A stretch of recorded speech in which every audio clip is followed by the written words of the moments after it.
अद्य परम हर्षस्य विषय यत् वयं सर्वे नवसप्तति स्वतंत्रता दिवस समारोहे समुपस्थिताः जानन्ति एव भवन्तः यस्मिन् देशे वयम् उत्पन्नाः यस्य अन्नं खादित्वा जलं पीत्वा वस्त्राणि धृत्वा च वयं पुष्टाः जीवाः तस्य च सर्वप्रकारेण उन्नतिकरणम् एव वस्तुतः देशवासिनां स्वकर्तव्यम् अस्ति। भारत अस्माकं देशः अस्ति। पूरा अयं देशः समृद्धः परां कोटिम् अभजत्।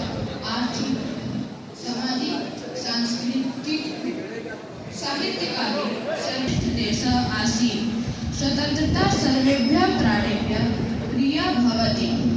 जीवजन्तवो अपि पराधीनतायाः कष्टस्य अनुभवं कुर्वन्ति।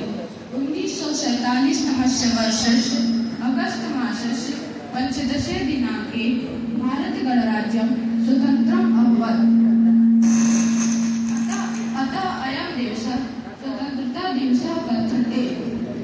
यद्यपि दुर्दैववशात् अस्माकं देशः बहूनि दिनानि पराधीनता गता। महात्मा गांधी, चंद्रशेखर आजाद, भगत सिंह आदि महापुरुषाणां सत्प्रयासेन देशः स्वतन्त्रम् अभवत्।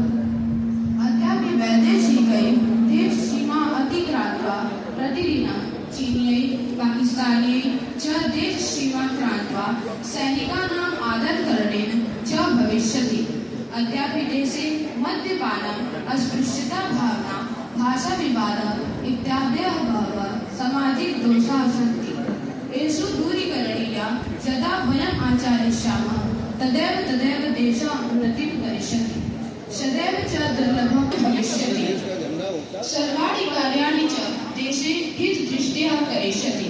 जयतु संस्कृतं, जयतु भारतम्।